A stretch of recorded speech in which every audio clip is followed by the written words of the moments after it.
Good evening, everybody. Tonight, we are going to ask that all burning question. Is the 2024 Player's Handbook worth it? And by extension, we're also going to attempt to answer the question, is the 2024 DM's Guide worth it? Is the 2025 Monster Manual going to be worth it? I am joined tonight by Seraphis. And who's doing his best. And family. Yeah. Yes. But the burning question is the 2024 Player's Handbook worth it? So what we've got, of course, you guys know I have had the review copy, and I've been doing some videos about it. There's been a little bit of turmoil and going back and forth between me and Wizards of the Coast and other creators in Wizards of the Coast. But the short of the answer is it worth it? Yes and no. Yeah, that's a touch ambiguous. I understand that. And I'm going to answer that in multiple parts. But I also have a second part to this broadcast or to this stream that we're doing. And that's we'll get to the second half in a little bit. But right now, the answer that I can give you is is the book worth it? We first have to define what the book actually is. In 2014, 5th edition came out. That gave us the DM's Guide, the Monster Manual, the Player's Handbook. And that is what we have come to learn over the past 10 years. We had Tasha's Cauldron of Everything that seemingly replaced some of the elements and mechanics. We had, what was the other book that came out? An extension of the Monster Manual. That was the Mordenkainen Presents Monsters of the Multiverse. Kind of extended the Monster Manual a little bit. I was thinking Xanathar's, but yeah. And Xanathar's also kind of replaced some core material as well. So what we have, though, with 2024, Wizards has been very clear that this is going to be backwards compatible with 2014. And I can honestly say that in defining what this book is, I can honestly say that, yes, 100%, it is compatible with 2014. But it's not at the same time. Okay, again, can I be any more ambiguous about this? Well, yes. I can. But here's the situation, right? So a lot of the elements in this book have changed from the 2014 counterpart. Spells have been updated. The schools of magic have been shifted from one school to another. I've covered a lot of these changes in various videos that I've put on my channel. A lot of the character classes have changed. Subclasses have changed. The feats have changed. I'm giving you a hint a little bit there as to what the second part of this stream is going to be all about. But on a fundamental level, that's exactly how I feel about it, is laughing. On a fundamental level, what we have in 2024, in the Player's Handbook specifically, are when a new book comes out and there are changes made to the rule set, usually we will get what is called errata.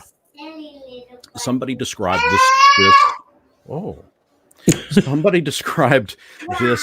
this book as, why am I showing it? It's right here on the screen for everybody to see. What this book basically is, as somebody has described, is that this is you are going to pay for the errata. They have updated pretty much everything. There's not been much that has been left unchanged. Even some of the names of some of the spells have changed. Some of the let's see what else. We have weapon mastery that's added. That's somewhat new. I mean, so there are some new mechanics in there as well, but defining that's kind of what we needed to do is define what the book itself was. And that's basically what it is. It is a book of errata.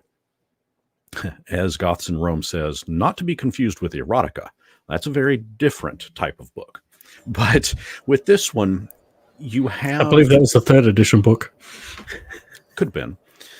There may have been some in 4th edition, a little bit. But what we have is a book that... Is it worth it?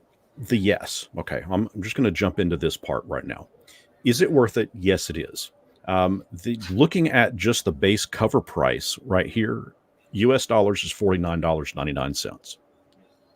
This book is about... It's a little bit thicker than the one that we got in 2014, and it's the exact same price. We know that Wizards of the Coast, over the years, has steadily increased their price of books. Let's see, we especially saw what in the last 2 books, the Vecna, Eve of Ruin, and the Quest from the Infinite Staircase went up in price. But this book, Player's Handbook, stayed at $50. I think that is a great, fantastic marketing maneuver. First hit's free. Well, in this case, it's $50. But it's going to get players into, I mean, $50 in this day and age, you can't even buy a video game for that much. And, a brand new video game for your PlayStation for that.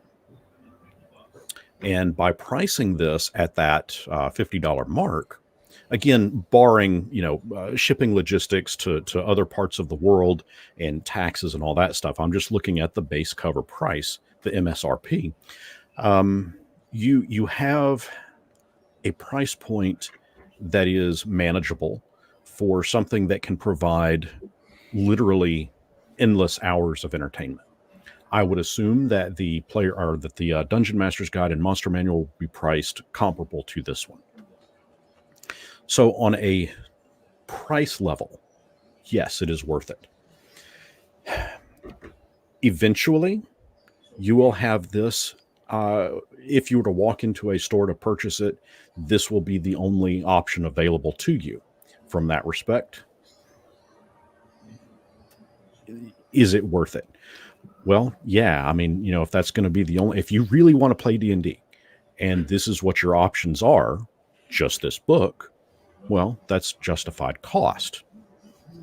Goths in Rome, question at GameMasters. And by the way, guys, if you do have any questions, throw them in the chat. I'm watching the chat more actively this go around in this stream, because I do want to get you guys, I want to hear what you guys have to say too. While Goths is getting the question ready, I'm going to continue with what my diatribe is. But a detailed one at that. Yeah, detailed one at that. On the other hand, okay, Goths asks, is it worth it from the standpoint of quality when it compares to older editions where the books might be cheaper? How do you mean? Because the 2014 version was the same price as this one. It was also $49.99, and that was 10 years ago. Or are you referring to, like I think 2nd edition was $29. That was in the 80s, 90s. I mean, that's kind of hard to account. I don't know what the inflation rate would be from, 30 years ago to 10 years, or, from our 10 years ago to today. Well, I might be referring to whether it'd be cheaper, like getting the 2014 Player's Handbook and the through Tasha's. Yeah. Because the price will be going down now. Oh no, so what I'm referring to right now is I can get a used copy of 3.5 on the cheap. If you want to play an older edition, I'm not going to try to compare this to an older edition, because that's an older edition. That's apples and oranges at this point. And in my opinion, it's a completely different game. It may still have the logo Dungeons, or the branding Dungeons and Dragons on it, but it's a different game. It's a different system. And I'm specifically referring to, is the 2024 version of this game worth it? Now, that said, the adverse to it is no, it's not worth it. This is where I'm going to get a little wishy-washy, a little ambiguous about it. How can I cite that it's not worth it? Well, we're in the digital age. Wizards of the Coast pushed this out in digital, or is going to push this out in digital format. I am not a fan of buying sight unseen, buying blind, if it were. And what I see happening is, because of the hiccups, we'll call it hiccups, that happened when creators got their copies of this book, and Wizards tried to put a quell on that, that told me that they want people to buy this sight unseen. I am not a fan of that. This is why, now, I'm not a fan of doing page by page flip throughs, but I do like to do thumb throughs so that you guys can see the formatting of it, flip to a page that's cool. And evidently we can do that now. But when this first came out as a review copy, you guys are very well aware that there was a lot of back and forth. If Wizards had their way, this would just be exactly as you see it here on this screen, and a little button that says buy. And I'm not a fan of that. I want to be able to see what the book is about. I want to see what's in it. And because of that practice, I have to look at the company behind the product. And I'm not a fan of, I'm not a fan of, like I said, buying blind. And that seems to be what they're wanting to encourage. Now, have they changed their ways? Yes. Yes, they have. They got a lot of flack from creators, and we ultimately got the capability of being able to do flip throughs, thumb throughs, to check out the book and see what's inside. And I miss the days where, we could go into a hobby shop, a game store, and most of them had, store copies that you could look at. And again, to see if it was any good, see if the cover price was worth your money. Gaming with ADHD, welcome. See you in the chat there. And then Goth, to go back to what I was saying a few moments ago, that is fair. What about a cheaper copy of 5e 2014? Again, if that's the route that you want to go, I can't begrudge you of that. That's certainly a viable choice. This is strictly if you want to play the latest that's out there, because let's face it, newer players, this is what they're going to have access to. I think that there is a floodgate of older material for sure, especially with sites like DriveThruRPG, where you can buy, the digital versions. But even DriveThruRPG allows you, to an extent, to flip through material. It's limited, very limited, but at least there you get an idea of the artwork, the layout of the book, exactly what you might expect to spend your money on. Jumping back to is it worth it in the yes column? This version of the book does a very good job of streamlining the rules, making things easier to find. It's if you want to know everything there is to know about a specific class, it's all in that classes section. The spells are alphabetical. Of course, they were in alphabetical in 2014, but in this one, it's just streamlined a bit. The wording is made a little clearer, a little more concise. One of the reasons that it would not be worth it in that same respect would be that in 2014, there was a lot of information that was expanded upon I'll give you an example. So let's say you wanted to know what all options you had available to you for downtime, between gaming sessions. 2014 specifically cited that, one of those things you could do is to create items. And then it kind of went in and detailed out that. 2024, while item creation is in there, it doesn't specifically cite that that's something you can do during downtime. In fact, downtime does not even exist. That term, downtime, does not even exist in 2024. So that's one of those things where you just kind of have to know. It's you just have to understand that that's what is implied and that's what is meant. So what I can see, and this is a reason why I say it's not worth it.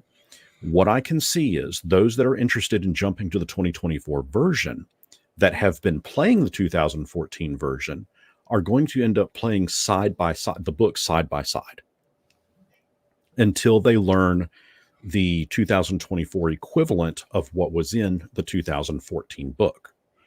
Why it's worth it. Now, this is the yes. This goes again under the yes column. If you are a new player and you have never played D&D before, you buy this book, that's what you're going to know.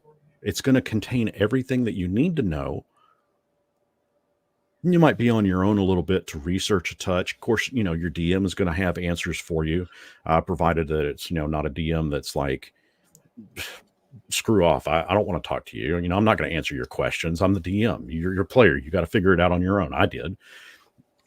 Barring that type of a DM, I think most players, most tables are going to be accommodating with any questions that you have.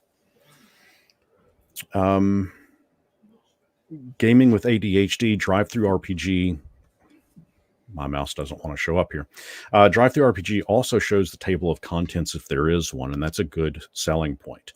I agree 100%. The table of contents is, in my opinion, extraordinarily important to be able to display, and it is a terrific selling point. Hey, T and Tori, nice to see you in the chat here. So I don't want to go back and forth between yes and no, but is it worth it to answer it? Is situational. Is it worth it, Seraphis? Is it worth it to you to have this book? No. I think I can say for you, probably not. For various reasons. I think you are not too keen on the company behind the product. I mean, that's fair to say. That would be fair to say. Yeah. And, me, I'm not too keen on the company behind the product either. But for me, it would be worth having this because this is what my players would like to play. Now, my players, at my table, honestly, they'll play pretty much anything I throw at them. From if we decide to go this route and play the 2024 game, fine. If we decide to play the Alien RPG, they'd be all in for that. If they decide they want to play Heroic, they're all in for that too. They're willing to play whatever I'm willing to run them through. Another mark in the downside, is it worth it? At this time, I would almost say no, it's not worth it. Because all we have is the player's handbook. We don't yet have the Dungeon Master's Guide. We don't yet have the Monster Manual. While we have monsters, creatures that are examples in this book, we don't have enough to be to populate the entire world that we want to play in. If you want to homebrew, if you want to create your own setting, you're not going to need this book anyway. If you are at a point where you can create your own world, create your own monsters, and put together your own adventure, you probably don't even need the 2014 Player's Handbook, to be honest with you. Or the Dungeon Master's Guide, to be honest with you. Gaming with ADHD. curious, but I'm not a fan of the gray goo characters. But what if they went back to the splat book model instead of what they've been releasing in 5e? I'd be interested to see how they approach it. I guess I'm not familiar with what gray goo characters are.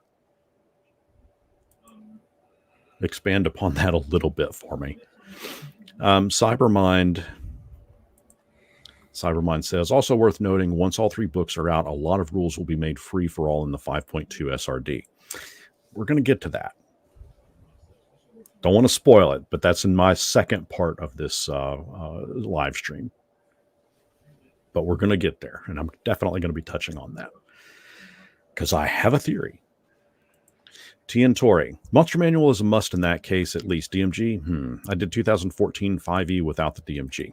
And you absolutely can. You know, I mean, if you have enough fundamental knowledge, it's, I mean, Rivers RPG channel and we've even come to the same conclusion. You don't need any books at all, for that matter, to run a viable tabletop role-playing game. You know, I mean, you can kind of homebrew everything all on your own. You don't even need character sheets or dice for that matter. It makes it a little easier, but you don't need them.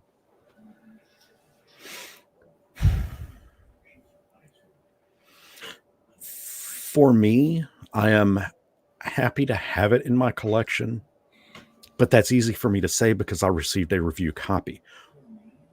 The big question to ask that I have to answer: would I go into a local game store and purchase this, or would I purchase this, you know, off of Amazon or D&D Beyond for myself?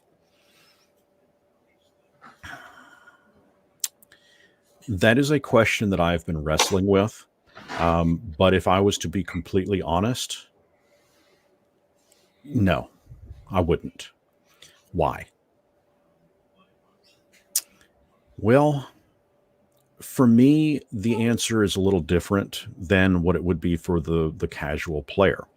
I am I play the game, I run the game from a content creator side of things. I would not purchase this just to create content for this channel. As somebody, however, that, and again, I'm being ambiguous and I'm being wishy-washy with my yeses and my nos. I get that. But I'm just trying to look at this from all sides. As somebody that runs games for several people, this is something that they would want to play. And the game I run, I work at a college, and we do have a set game that we play. I have players that fluctuate in and out every single semester. New freshmen come in, they get interested, they want to check it out. Seniors graduate, they move on with life, their characters move out of the game. Because of that, yes, it would be worth it for me to have a copy of this, to go out and purchase a copy of this, because at that point I can entertain a large group of people. It is an ever evolving and shifting group, yes, but it is something that I can entertain. They are wanting to play D&D, the branded game. And in that respect, it would be worth the price. It's $50.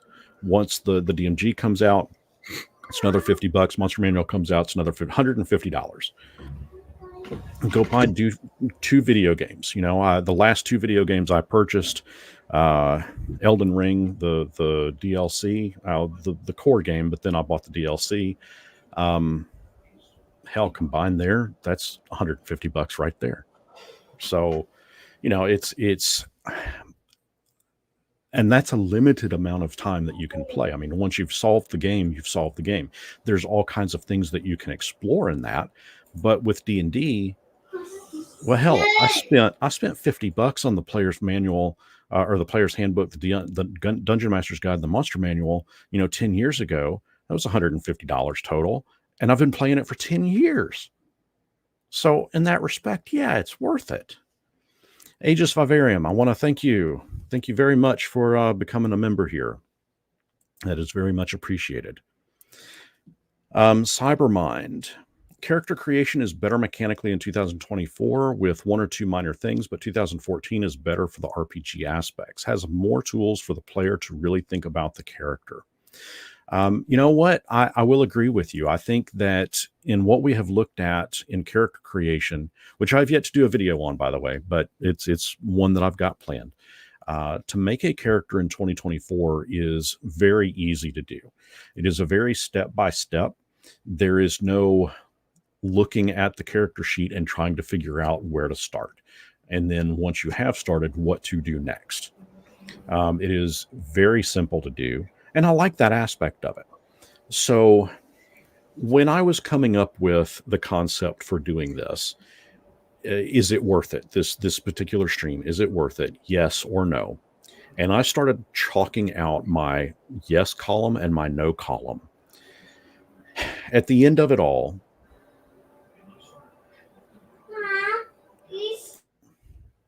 exactly. At the end of it all, my yeses did outweigh my nos. So if I was under the gun and somebody said, "Are you going to buy this?" As a content creator, no, because there are so many other games out there that I respect the company behind the brand of that I would rather spend my money with. As a player, yes, I would. I think that I would ultimately get more benefit out of, again, the $50 price tag and being able to take that for the next 10 years and play and have accessible content that as a DM I can create, as a player I can draw entertainment from. So that's my 2 cents worth on, is it worth it or not? Now, for the second part of this stream, and Seraphis, this is where you're going to come in pretty heavy. Okay. So my theory, what happened, I guess it was 2.5 years ago. What did Wizards of the Coast attempt to do in regards to a very famous document? Oh, you mean trying to rewrite what they can own and what's, Yes, the OGL thing? Yeah. Yes. So they learned really quick that from a legal standpoint, they couldn't alter it. They learned real quick that if they attempted to do anything with it, that we would riot. We would not sit still for that. But only for a little bit. Well, because they ultimately went back and said, okay, guys, you're right. We're not going to touch it. We're going to leave it as is. You can continue to create content for it. And it will be your content, not ours. And in fact, we are going to respect it so much, we're going to throw it into Creative Commons and you can create to your heart's content. Yay! We won! And according to them, so did they. Right.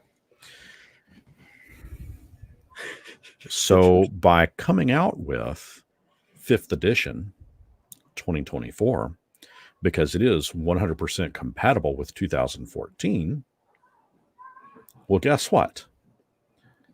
This is a new version.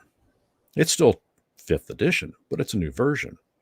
We're going to see a new SRD for it, new systems reference document for it, a new open gaming license for it. They are citing that it will be out by the end of 2025.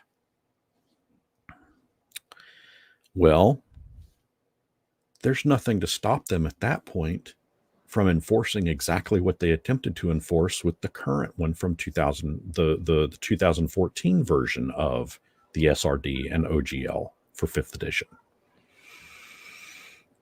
So what does that tell you? That means that the moment that they reversed their decision 2 years ago, they started working on this version. Yes, I'm delving into a touch of a conspiracy here.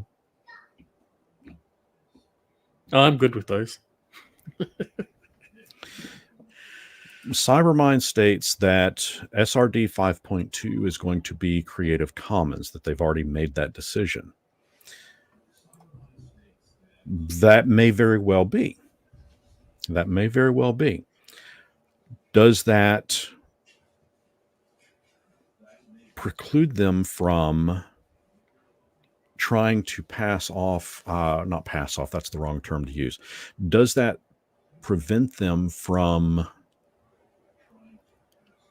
trying to instill what they were going to do originally by having, if you want to create content, the SRD may be in Creative Commons, but what about their OGL? Is that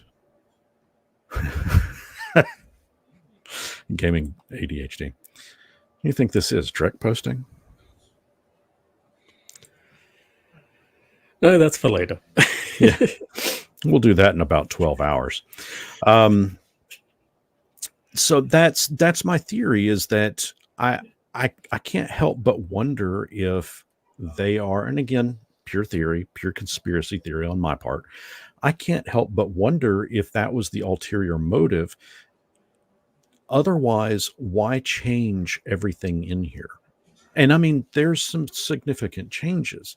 The way crafting works has changed. A little subtle changes, but it has changed.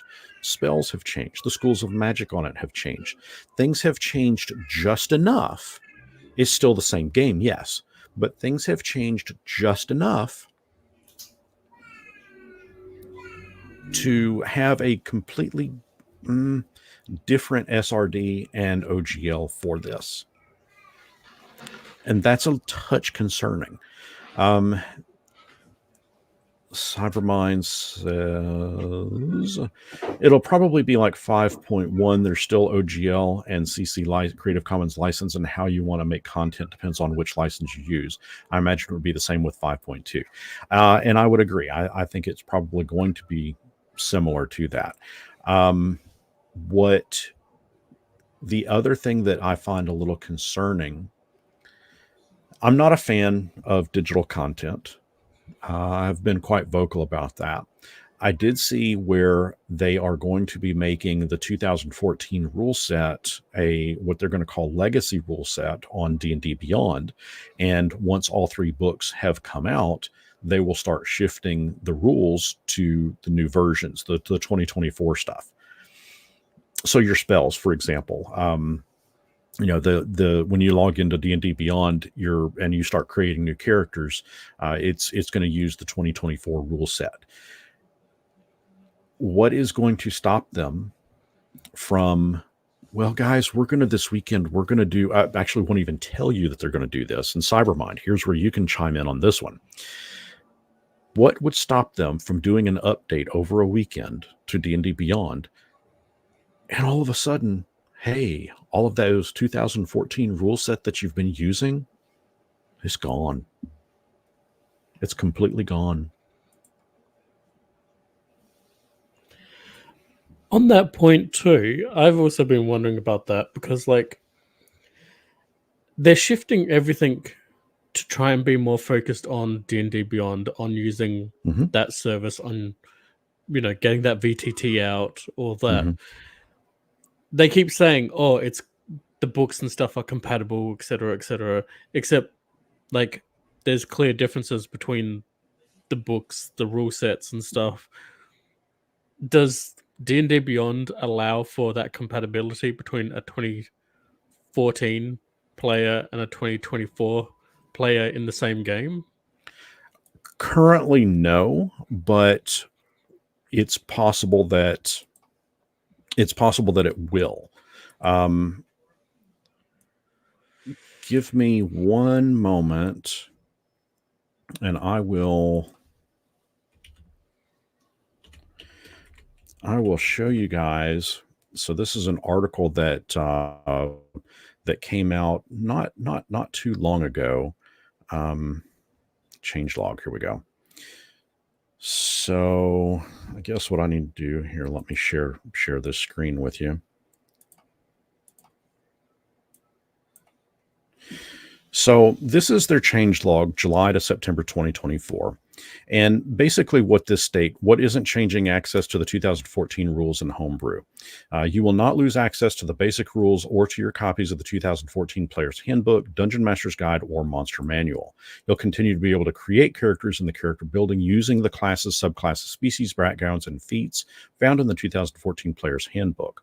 All the monsters found in the 2014 Monster Manual will also still be available for use in that tool set. These materials will be marked with a legacy badge if there are newer versions of them in the 2024 rulebooks. That's specifically what I was citing. They're going to keep the 2014 stuff and mark it as with a legacy badge. But as we also saw with Vecna Eve of Ruin, you pre-order it and you get access 2 weeks early, and then they do an update to the D&D Beyond, and they removed that access. See where I'm going with this? They did an update to D&D Beyond without telling anybody about the update and removed the ability to purchase single items, one-off items. They completely removed that. Didn't tell anybody. What makes me think that they won't do the same thing with 2014 material marked with a legacy badge in 2 years, 3 years, 5 years? In that regard, that almost tells me that, well, I mean, I'm left with no other choice but to think it this way, because they've already established that they can and will do something like this because they've already done it. That's going to, at that point, either force a lot of people to completely leave the game or force those people to move to or shift to 2024 material. And I'm going to play devil's advocate. If I wanted to convince Seraphis U to purchase the newest material, what would be the best way to persuade you to do that? You, as the customer with money in your wallet, what would be the best way to persuade you to open your wallet and purchase the newest material? Show me the crafting rules. That's it. I main an artificer to that effect in pretty much all the games I am able to be a player in, right? Mhm. So I want to see the crafting rules. What are the crafting rules like? If it doesn't have a good crafting system, if as a GM I don't have a good rule set to make balanced magic items for my players and things like that, that kind of tells me that the game isn't going to be for me. So Right. So I'll say this. In 2024, there's crafting. There's a crafting rule set. There's a crafting feat. We know that in the Dungeon Master's Guide, there's going to be a specific rule set on crafting magic items as well. However, and this would probably be the selling point that you would be looking for that is sadly not present, the Artificer is not in the 2024 Player's Handbook. I don't understand that. That, to me, I think should be a core class. And I have bitched about that in several videos and several posts and everything like that, because if you don't mind me just quickly saying now, Yeah. the Artificer first came in 2nd edition. Mm-hmm. The Warlock first appeared in 3rd edition. The Artificer has been in the game longer. There's no reason why it shouldn't be a core class at this point. The only thing I can think of, this is me wanting to have hope, right? Okay. Hope beyond hope. Only thing I can think of. What if Wizards of the Coast has gotten smart and they are going to push out? Do you remember in 2nd edition? No, I'm sorry, 3rd edition. We got those, maybe it was 2nd edition. the books that, like the Wizard's Companion, that Mm. was all about wizards. It's like 96 or 120 pages of nothing but information specific to wizards. We got one for rangers, one for rogues, one for fighters, barbarians.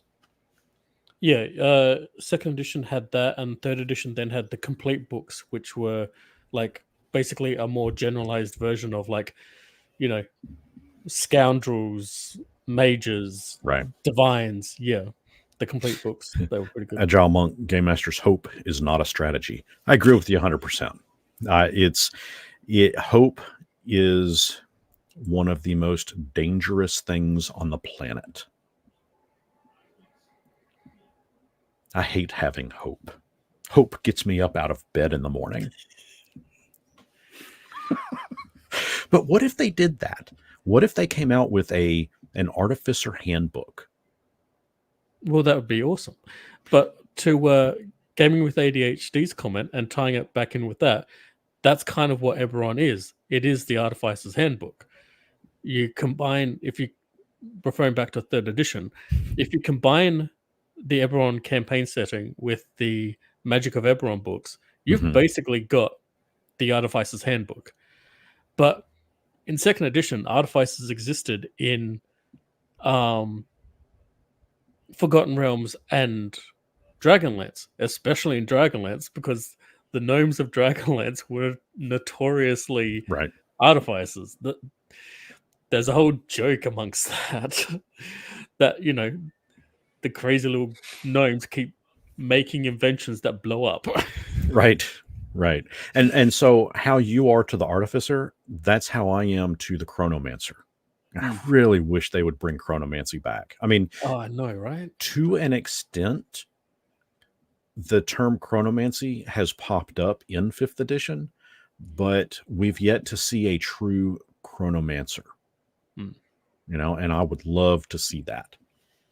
I'm a nut for time travel anyway, whether it's from, Star Trek Next Generation episodes or even, the original Star Trek episodes, to Terminator, even.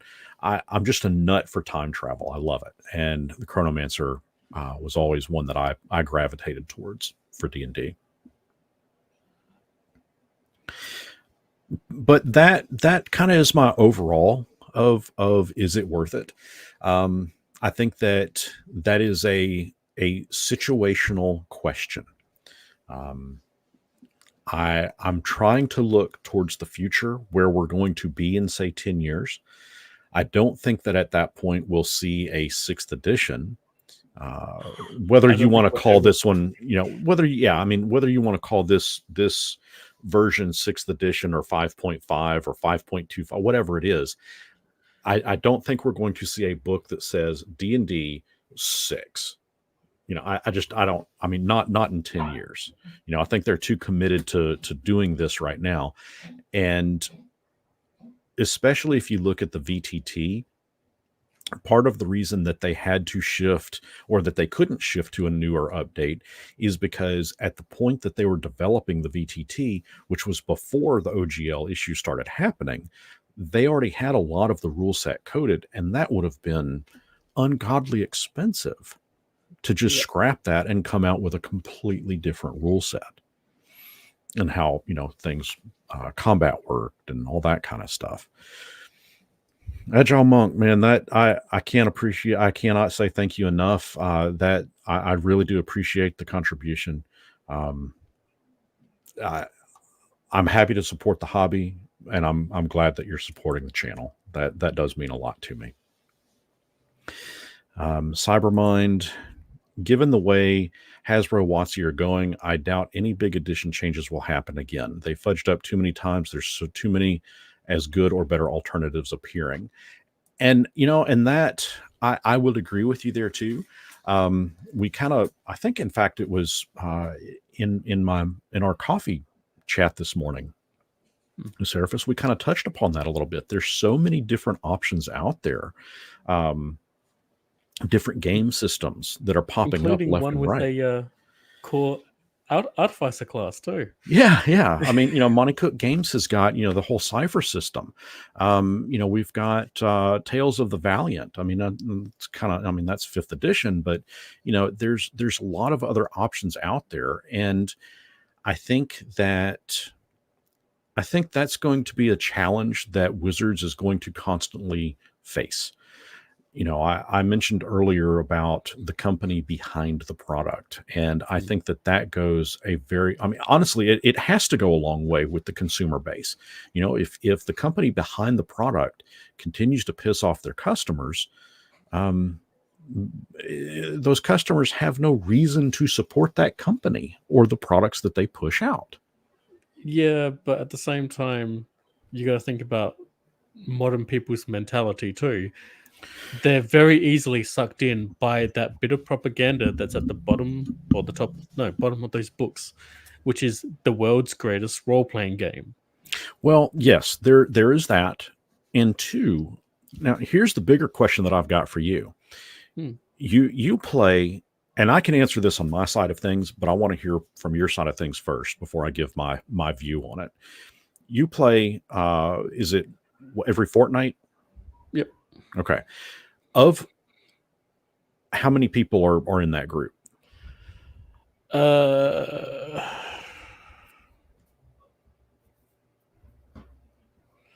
7 plus the GM, although there's meant to be another player, but he's currently in a offshoot game at the moment. It's complicated, but no, that's fine. That's fine. I mean, that's 6, 7. That's fine. 7, 8, including the DM. That's fine. So, of those, not including yourself, how many of those players, including the DM, are aware of what Wizards of the Coast has been doing? How often do you guys actually actively talk about that practice? And when I say practice, what WotC has been doing with 5th edition, and whatnot before every session. Okay, so at my table, with the college group and all that college crowd, it's a very rare thing. I have found that the majority of the players are not aware of it at all. They don't actively get on YouTube and watch creators like myself talk about this stuff. They don't. They don't peruse forums, on D&D Beyond, and they're not going to, they're not reading the negativity stuff. They're just checking out change logs that they're looking at stuff like this. They're checking out the change logs that Wizards of the Coast puts out. They're looking at when they go into their D&D Beyond accounts, they're looking at all of this material that's here and they're checking it out. It's they're not jumping into YouTube. They're not looking at the drama behind the scenes, as it were. So a lot of players are not in the know through no fault of their own. They're just not exposed to it. And I think yeah. To be fair though, I am the youngest person in that group. So, yeah. Okay.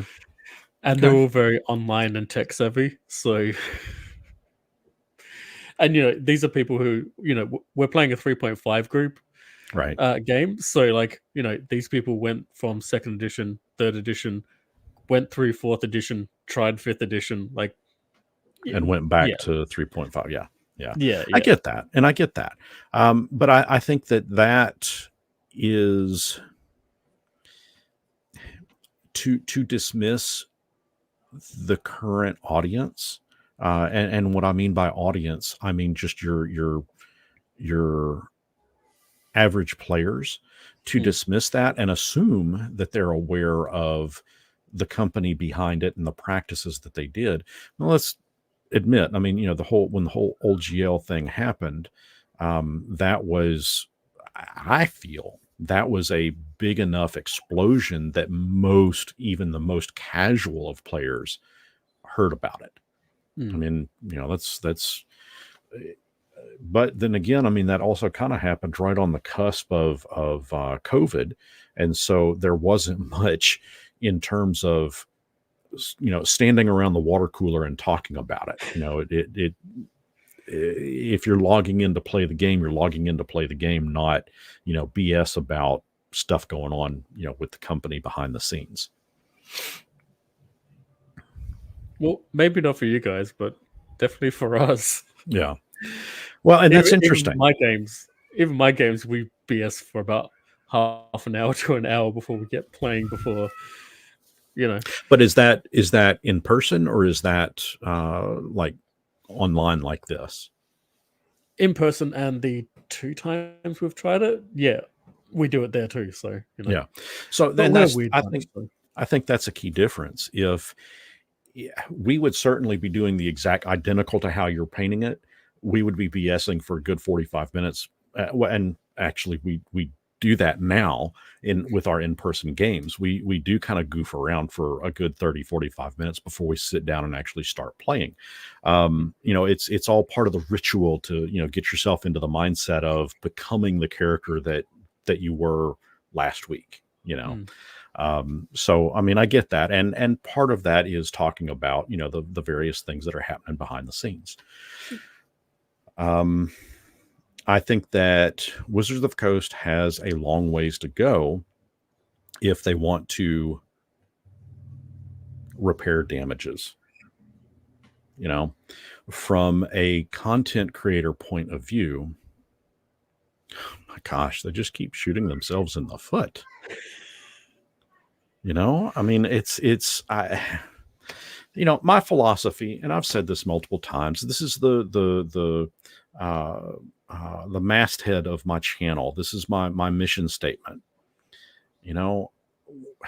We used to be able to walk into the local game store and check out the game store's play copy of a book to see if it was any good, a module to see if it was any good, to check out the adventure to see if it was worth running. And a lot of those shops, a lot of those friendly neighborhood game stores have closed up. They didn't survive COVID, or they can't sustain themselves on Pokemon alone. And as a result, they've closed up. So our alternatives have been to go to Amazon or D&D Beyond, which prohibit you from flipping through those books. That's what I have always wanted the GameMasters channel and brand to be about. I want to be the eyes for you, the viewer, to be able to thumb through that book and see if it's any good for you and your table. It's not an attempt for me to, I don't want to post things. That's why I don't like doing straight flip through page turns, because I know that as we have seen, I know that there are people out there that will try to screen crap every single image and make their own PDF of it. Not a fan of doing that kind of thing. But I do enjoy doing a flip through. I like being able to open the book up and, hey, let's turn to this page, and this right here, this content right here, that's pretty cool. We're going to talk about it for about 5 minutes. And that gives you an idea of what the content is. I want to be those eyes for everybody. And when we did this with this book, and Wizards came out and said, oh, yeah, we sent you a review copy, but you can't show that way. Why do I want to do that? Why do I want to support that? So they did reverse the decision. They did communicate very well via email. I did a video that showcased that complete communication chain. And I feel that for me, I was satisfied with that communication. I was satisfied with the ultimate outcome. I don't like that I had to go through it on the front end of things, but on the back end of things, I think things were smoothed out. I'll be curious to see how the communication is for the DMG when it comes out.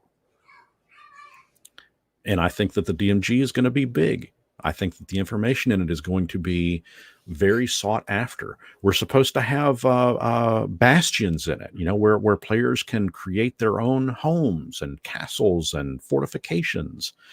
From what I've heard, That's going to be a pretty cool system. A bit complicated.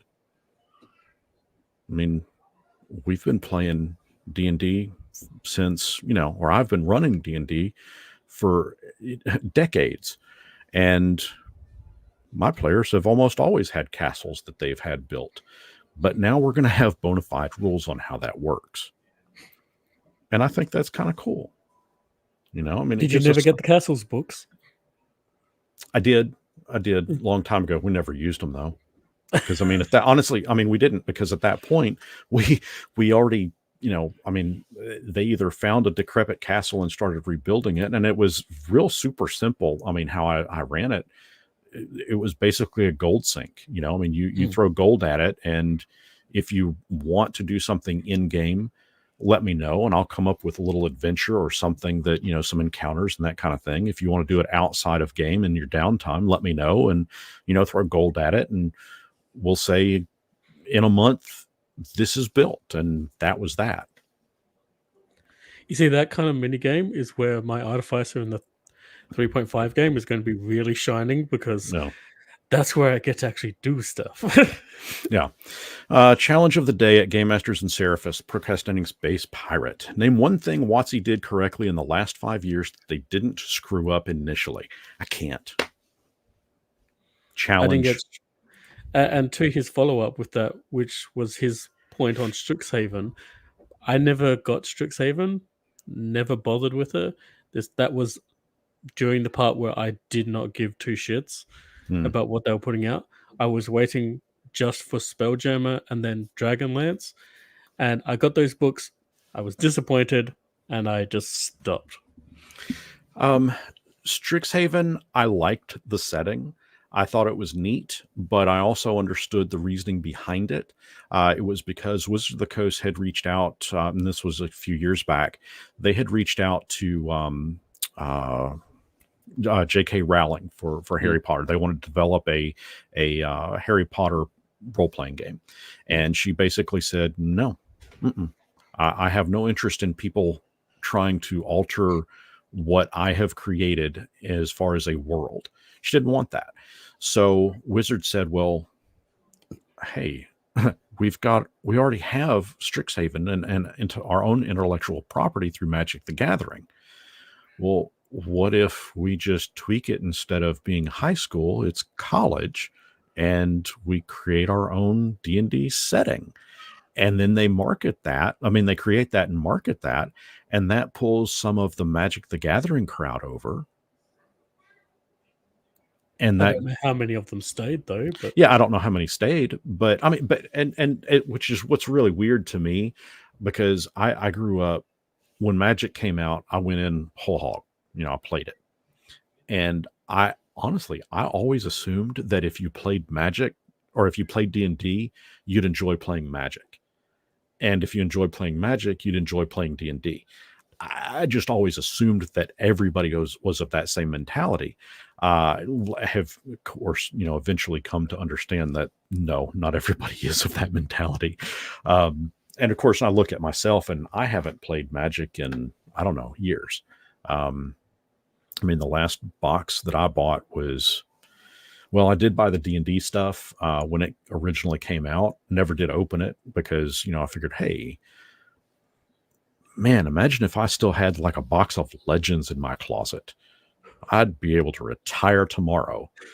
And that was my thought. So I bought, the D&D, because something like, okay, hey, this is a pretty big brand. Let's just buy a box, throw it in the closet, and let it sit there for a few years and maybe sell it for a healthy profit. Little did I know. So who knows? Maybe in 25, 30 years, it'll be worth something, and my kids can sell it for $10 more than what I paid for it. But no, so Goths, I guess the only other thing I can think of that they did really cool that I didn't have issues with was the Journeys Through the Radiant Citadel. I thought that they did great marketing with that. I'd really liked the concept of it. When I got the book, really the only disappointing element that I found about that particular book was that there was not enough information in it about the the Radiant Citadel itself, the asteroid, the rock that, or the dead god that it was sitting on. I wanted more lore about that, and I don't know if you'd really want to consider that a mistake. I think that it could have cooked more, and I think that it could have been developed better. But that's a personal preference. But I really did like that setting. I think it would be easier to say, let's name all of the things that they did goof up on. Let's just, go back. Quest from the Infinite Staircase, that's the latest book that they pushed out. I think they did a great job with that. Although it probably didn't see as much information out there or marketing out there, because at that same point is when this started kind of taking the world by storm. So it kind of got dwarfed out by all of the hoopla surrounding 2024 Player's Handbook, which is kind of sad, because it's actually a really good source book, or not source book, but adventure book, because it does update the classic modules for D&D. And I think everybody should give it a shot anyway. I mean, it's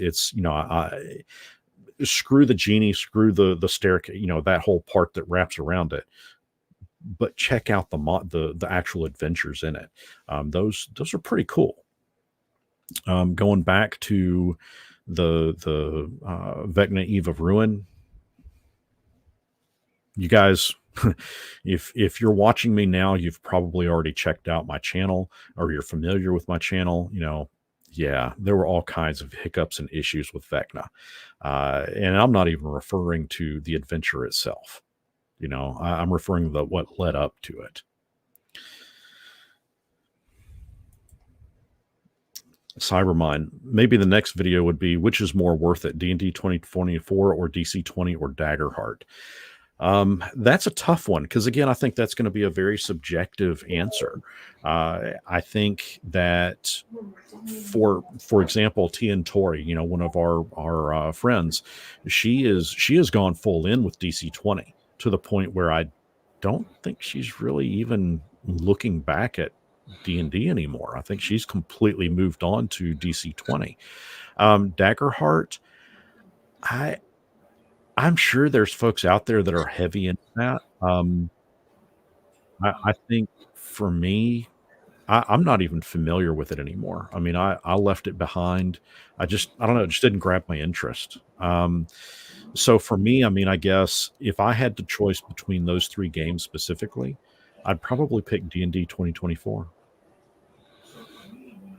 I don't know, because and honestly, I think the reason that I would is because I'm familiar with it.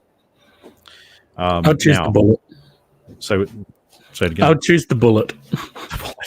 Well, no. So here's what I'd say. Now, if you add in Tales of the Valiant to that as a fourth option, that would be the one I would go for. Mechanist class. Well, the reason why I would pick it is because look at the company behind the game. They've openly stated, we want you to check our game out. We want you to show off what our game is about. We want you to talk about it. Please. I mean, nothing drives excitement more than, a bunch of content creators creating content openly about that system. Could you imagine plastering pages for a whole class just through a video so that everyone can see it? That would be ridiculous. Who would allow such a thing? What kind of people with a black flag with a skull and crossbones just waving about would do such a thing? Well, if I ever get my physical copies in,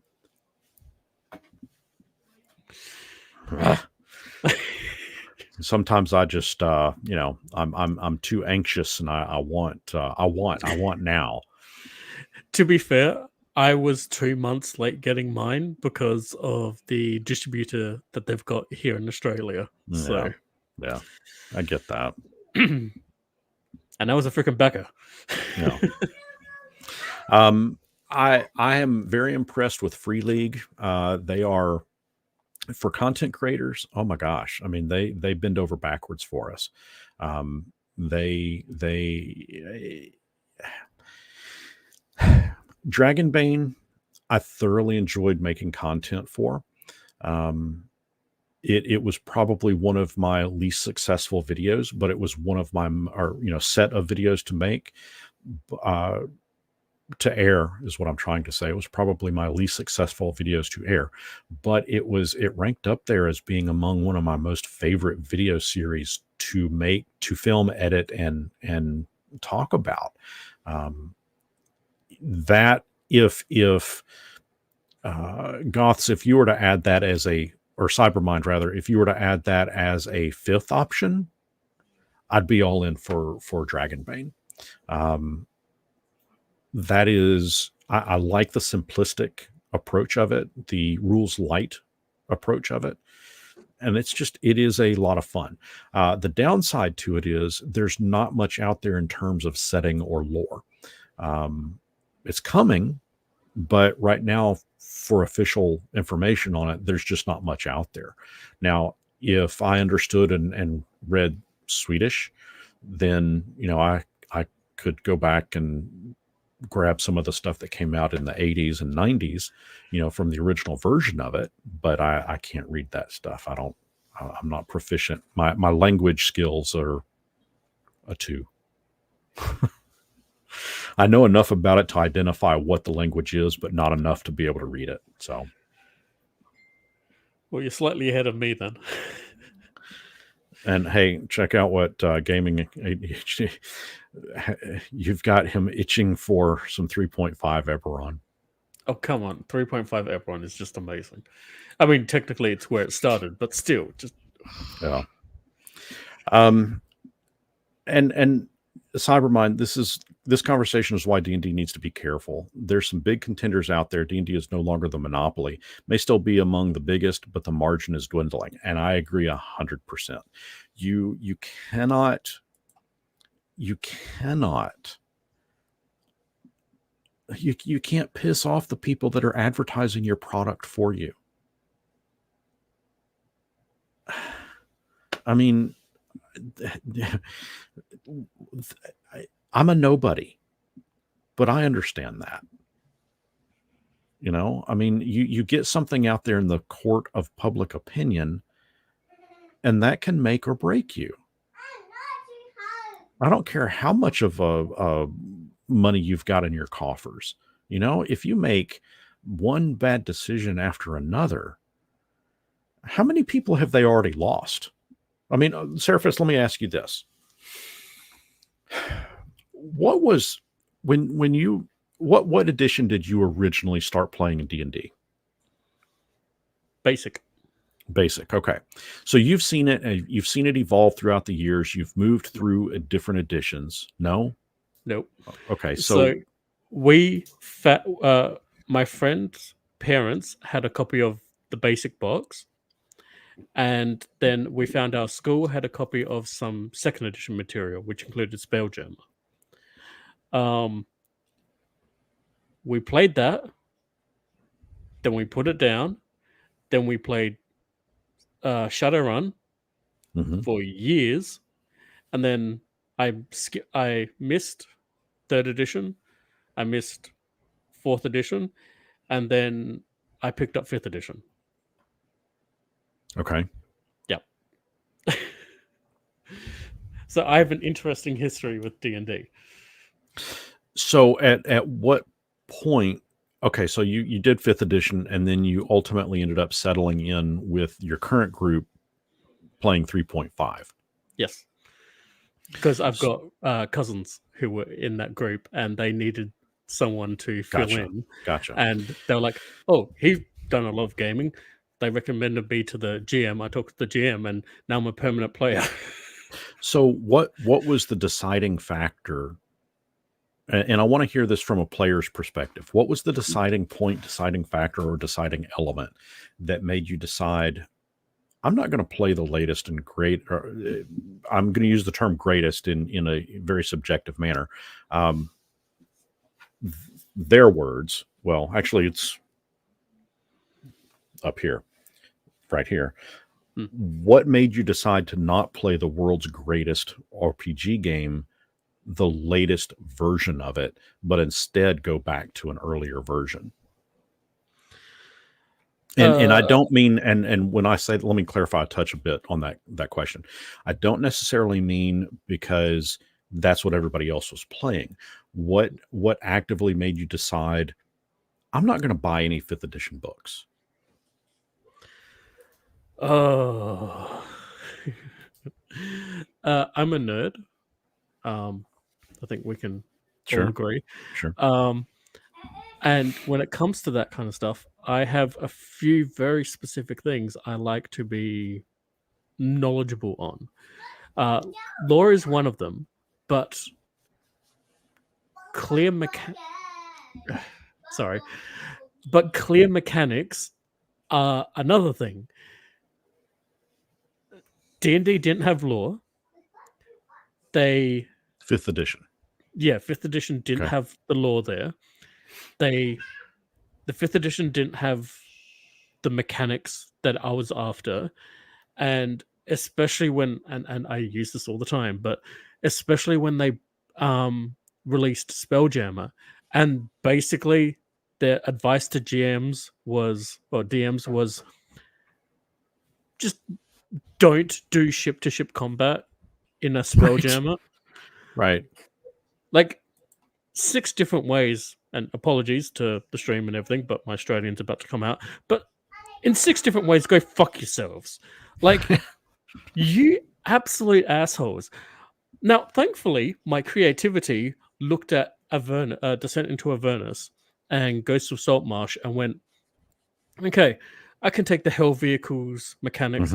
I can take the galleon mechanics, the ship mechanics from Saltmarsh, and put something together that vibes with what Spelljammer was in 2nd edition, but has this 5th edition stuff to it. Right. I don't know how long I can make that work, but at least I've got something there. You've got something to work off of, yeah. Yeah, and I thought I would be satisfied with that. And it very quickly turned out that I was not. And so I instantly started pushing on my players that we're going to drop D&D. And hey, check out this thing called Numenera. That's really cool. You guys should have a look. I mean, look at this artwork. It's awesome. And it's like technology, but like it's so advanced. It's basically magic, and you don't really have to care about it and just forget about it. It's just cool. It's Krull. It's Krull. It's Krull. It's Krull. Krull sells. In my groups, Krull sells. So, that's kind of a bonus. But like, it's just, I mean, everyone was a big thing for me. They talked about schemas 5 times in that book, and they didn't explain what schemas were. And the amount of times I've seen people talking about schemas like they're schematics or like they're just a plot device and not like ancient giant magic that is like that it's at its bare minimum is a once a day scroll that you can use. Right. But it doesn't just have to be a scroll. It could be a feat. Right. Or it could be meta magic. Like, come on. Why? Just so yes, this was the descent in which caused me to go, oh hey, WotC? Right. Yeah. So and so that's an exactly what I was looking for. Okay. So there's a myriad of reasons why people have left D&D. I mean, I get you still play, 3.5. When I mean left, I mean stopped playing the latest version of it. Follow-up question for you. What would have to happen for you to purchase this and actively play it?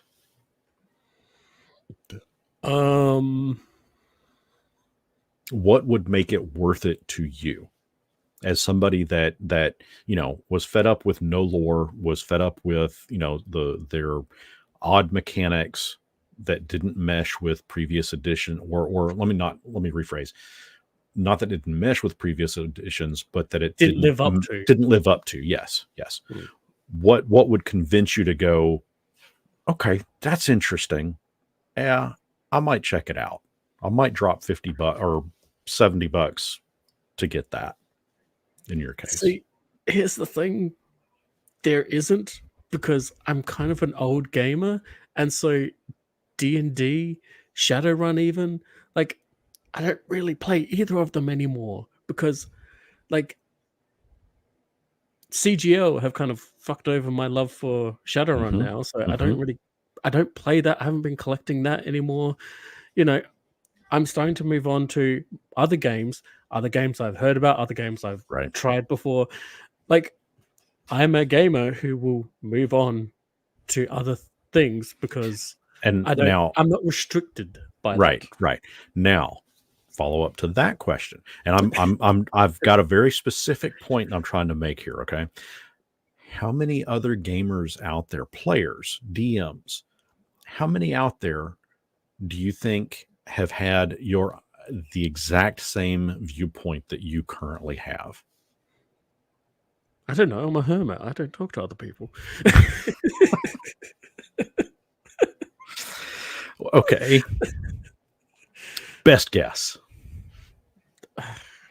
I mean, if it was you, there's at least one other person out there.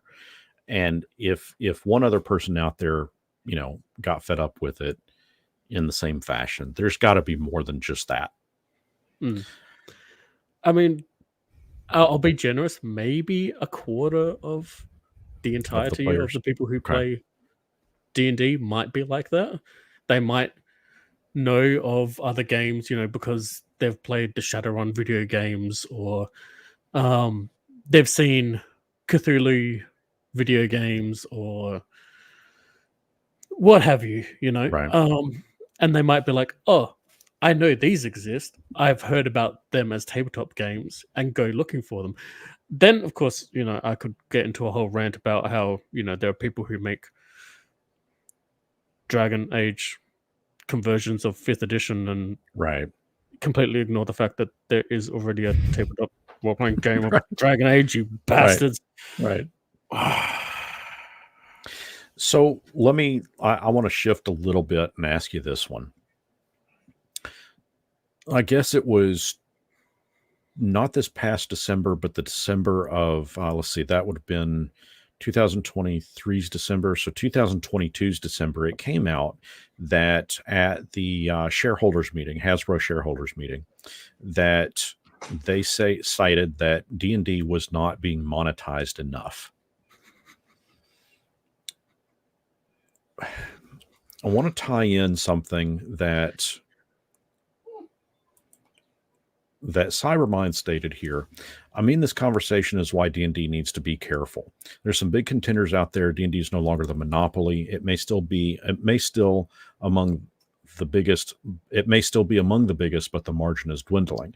And then Goths comes in and says, I have to disagree. I think until you have a single strong competitor that can eat 20% of the market, other than D&D, you don't have competition. So if Hasbro's shareholders at the shareholder meeting, not the shareholders, but if Hasbro themselves can sit there and cite that D&D is under monetized,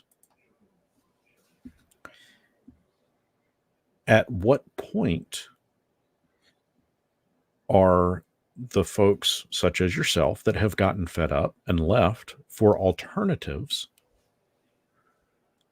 of those, how many are making up that 20% of the market playing something other than D&D? That had to have happened. Otherwise, Hasbro would not have cited that D&D is under monetized. That's not a question. That was a statement. I realize that. Yeah. I know. An observation, I should say. Yeah. Am I off base in thinking that we've already seen some folks leaving for alternatives.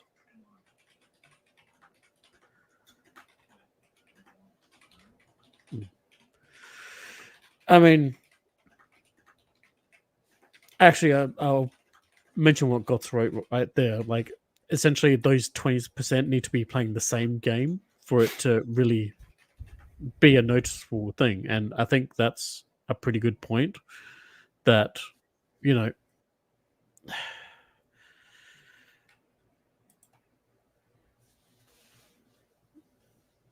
Hasbro probably doesn't consider any of those other games, Pathfinder, Correct. I Call agree. of Cthulhu. They don't see Paizo, Chaosium, CGL. They don't see them as competition because Wizards of the Coast has Hasbro, and Hasbro is ginormous. Mm-hmm. They've got cartoon brands, they've got toy brands. Right. They're a massive company. They just wouldn't see them as anything but ants underneath them. I am trying to resist the urge to make Shadowrun comparisons here, but suffice to say, yeah, it's they're basically like AAA corporations. Yeah, and Paizo's like a Yeah, I get it. Yeah. It's so Grim Squirrel says, I think a majority of people playing D&D are not looking this information up, and so will probably continue to play unaware of the controversies. That's exactly what I'm experiencing with a good majority of the I say kids. I mean, they're a lot younger than me, so I'm going to say kids that I run games through, along with not being aware of other games. And I try my best. A big amount came into it from recent stuff like movies and Stranger Things, and I do try my own. I try my best to kind of talk about other games when we sit down. Dragonbane, for example, or Mortborg when it first came out, and I've run a couple of those, games for them. But we end up kind of moving more back towards the D&D stuff because, I mean, ultimately, listen, I'm old. I'm not going to say that I'm set in my ways because I am, always willing to check out something new. But this game, D&D, I know it backwards and forwards. It is a zero effort system for me. I could run anybody through a 3.5. I could run anybody through a second edition. I could run anybody through fifth edition. This is not that much different. The 2024 version is not that drastically different from what we got in 2014. I feel confident that I could run folks through it, and it would be a fun game to play. Could I run somebody through Shadowrun? No. I could not. Could I run someone through any of the Monty Cook system games? No, I could not. But know that's that. why you have me. Right. Well, I mean, and I know the system. I mean, I know the game. I know Monty Cook. I know, Numenera. I know it, but I don't know it well enough. I don't know it competently. And so that's why, a lot of our games end up, when I did try Mortborg and I did try Dragonbane, we ultimately shifted back towards D&D because I know that system backwards and forwards. And that is another reason why Is This Worth It is chalked under the yes column, because I know the system. I'm familiar with it. It's like trying to break up with that significant other that you're with because you're familiar with them. And you just don't want to go out there and see what else is out there because, my God, the last time you did that, the person was just a psycho hose beast. I don't want to deal with that. I compare Wizards of the Coast more to a toxic relationship. This is a psycho hose beast, but I know the psycho hose beast's motives, and I know I know where I can hide where they won't look.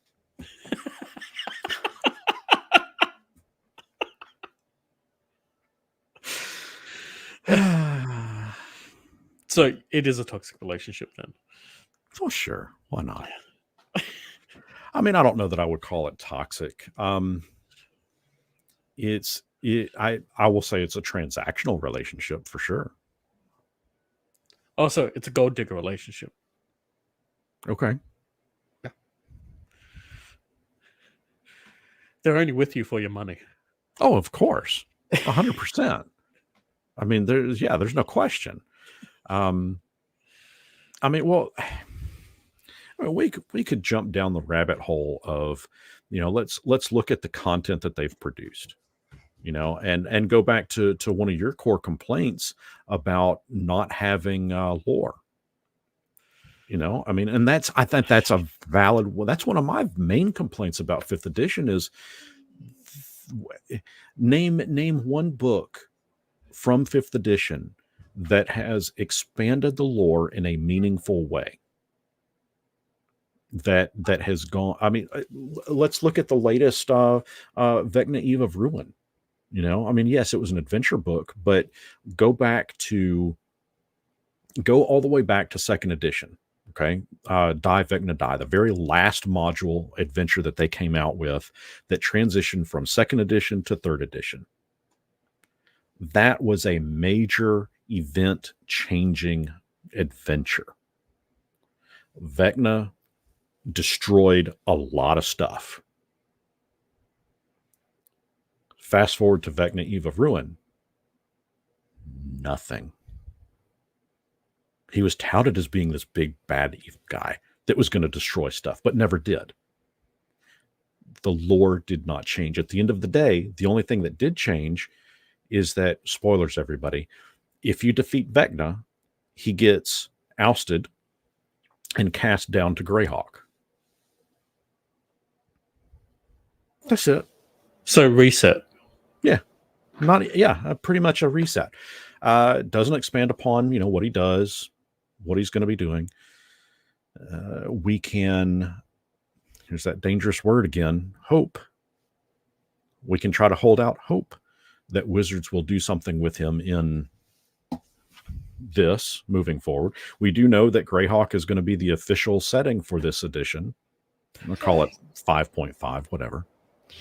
Yeah, but I don't really see it as being, as Grim just whispered to me, being very lore progressive. Like, it's not going to progress from...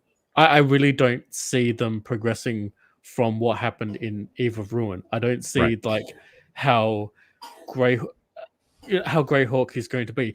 If you watch Crawford's videos on the GMG, the DMG, he's basically going on about how it's there as an example, right? And I don't, and nothing about what you've told me about the player's handbook hints to me that these characters are designed for Greyhawk. Correct. Because Greyhawk was very specific about its its customs, its people, and all that. Like, 2 neighboring towns would be suspicious of each other if they, aside from the traders, and even then, they're kind of weary about the traders. Right. Are you actually trying to poison us? Are you trying to sell off your scraps to us? That kind of stuff. Right. And that's just the common folk. Sure. Like, magic was there, but it wasn't as abundant as what the sorcerer. It's what you saw. Yeah, it wasn't as abundant as like what you saw in Forgotten Realms, for example. Yeah. So it was closer to what you would expect from Conan. Yes. And that's what was unique about Greyhawk, Forgotten Realms, and Dragonlance. They all had different levels of, how much magic, how much fantasy, all that was part of that world. Greyhawk was this very weird thing where, a UFO crashed on the planet one time. Right. That's That's a thing that happened. And Well, can I we mean, all but appreciate that? that makes it interesting, and Aegis Virium states that Wizards is too scared to change the lore and upset the fan base, and I think to a degree, I think that is hitting it right on the head. It's I don't think that I would be pissed off if I saw. Okay, so I started running D&D, in the late 80s, early 90s. When the Forgotten Realms box set came out, I was whole hog in on Forgotten Realms. Loved it, ate it up, could not get enough of it. And we saw a lot of development happen, and then we had the wild magic that came out, for various things that happened in the novels. It was oh gosh, gaming ADHD. You would probably know this right off the top of your head. I'm having a hard time remembering it.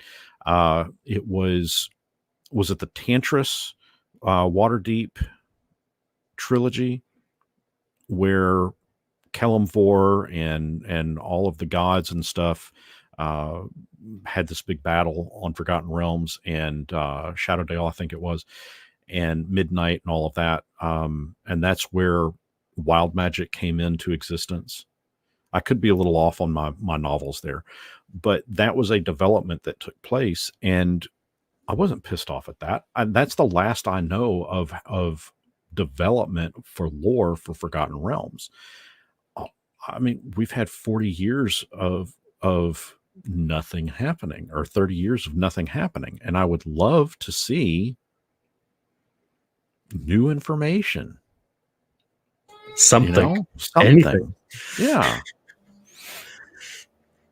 Dragonlance has had, like, even after the original books, you had what, like, Tracy and Margaret Weiss make, new books about the setting. Right. Things happening before. Sorry, someone's having a temper tantrum. That's how upset they are about not having lore. Exactly. Like, you've had, like, Tracy and Margaret, oh my god, release books set before the War of the Lance and after the War of the Lance. You've had them expand both ways around where it was initially, like, set. Right. About what the world is like, what it was like before, what it was like afterwards. So you've got what it was like when the gods were active. Then you've got the original setting, when what it was like when the gods weren't there, and then you've got afterwards what it was like when the new gods started coming back. Yeah. And and that is the perfect example of what they screwed up when they released the Dragonlance book that we got last year. We all wanted Dragonlance. Oh my God, we were hungry for it, so thirsty for it. They went back in time. They went to War of the Lance era. We've already had that. We don't care about that. We've already played through that. I want to know what's happening now. And we didn't get that. Nope. What was the point?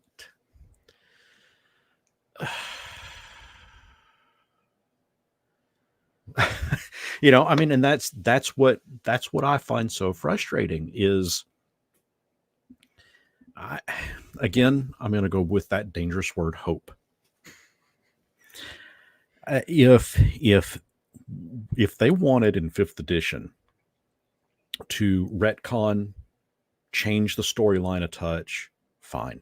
If that's what they want to use as a jumping off point, that's great. I have no issues with that. But be forthcoming with us with information and let us know that there's more coming, not, well, this is what you're going to get. And that's all you're going to get.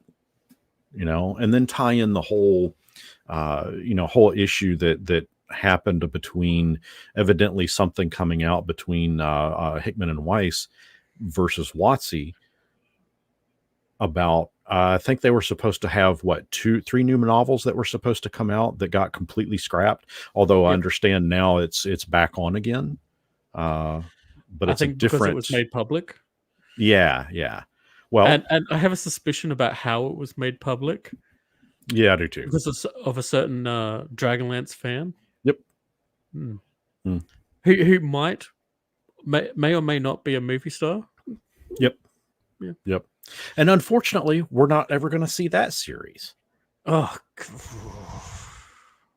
and this is what I'm talking about. The fan base. I think even you would go out to see that. You would watch that, regardless of how you felt. Like, I would have gone to the cinemas to see Honor Among Thieves if it went for too little. Sure. I get Spawnlings. Demons. Yeah. Demons. The demon spawn.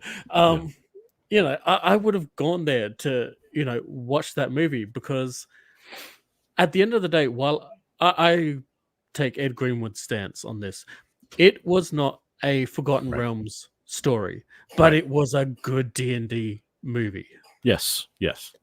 And I would want them to understand that and to go, oh, maybe we shouldn't be trying to hyper focus on Forgotten Realms all the time, but clearly our direction back then,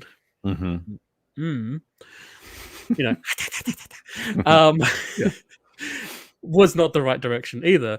But you've got a lot of settings. You've got a lot of different things. I don't know, maybe a setting where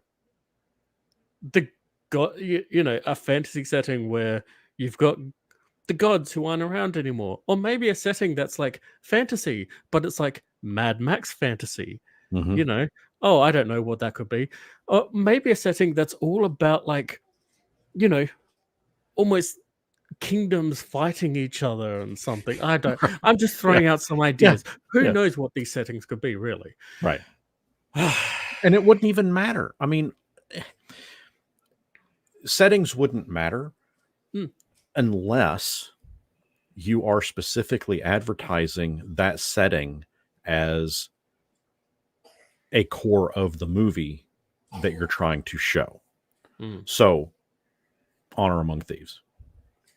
Supposed to take place in Forgotten Realms. But like Ed Greenwood said, it's not exactly Forgotten Realms. Still a good, fun movie, but it was disappointing. In a very similar fashion to the World of Warcraft movie. It was a good movie. It was a fun movie. Oh, yeah. But it tried to set something up that not many of the players cared about. It tried to go so far back in time in the history of it that it clearly missed the target audience. And I don't know.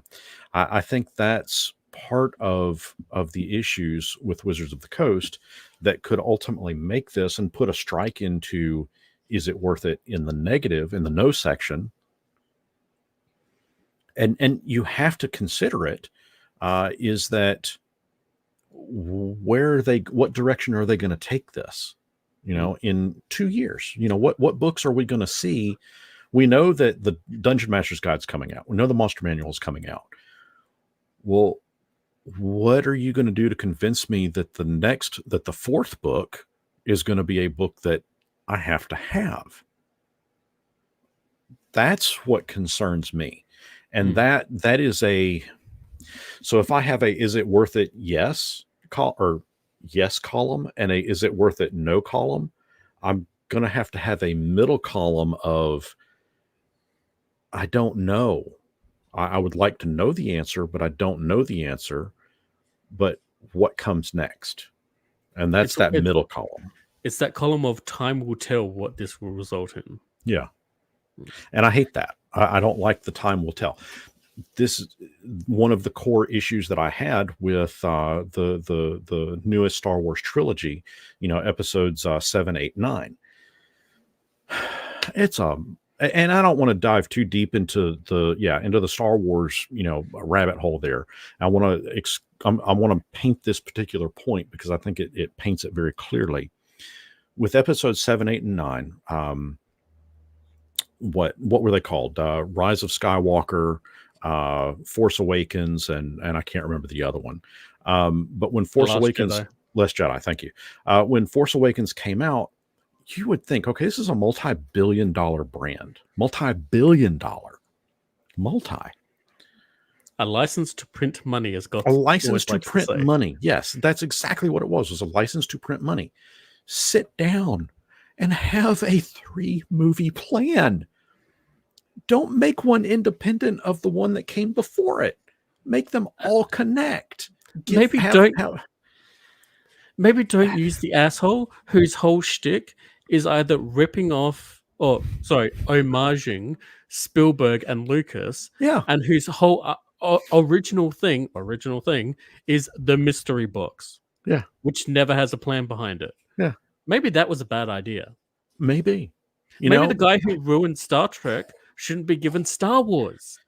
Have a clear A to B to C plan, not, well, we're just going to let this guy do what he wants to do, and then we're going to hire this one to let them do what they want to do, and then, oh gosh, okay, well, we don't know who we're going to have to do the third one. Ooh, people really didn't like that second guy and what he did. Let's bring back the original guy to try to fix it. Wizards of the Coast, from a nobody, the little bit of advice that I could give, don't make the same mistake with this. Have a direction of where you're going. I don't see them bringing back Monty Cook, Skip Williams, and I don't either. Tweet to come fix their game though. Yeah, no, I don't either. And I'm not calling for that. What I'm calling for is have some kind of plan moving forward. Take a risk and actually produce some lore content. Hey, you know what? If you don't want to screw up the past lore because you're scared of pissing off the fan base is already pissed off. But if you don't want to do that and keep doing that, create a whole new setting. Why not? That might provoke something. Who knows? At this point, I mean, I don't know. I would like, that would be one thing I would like to see.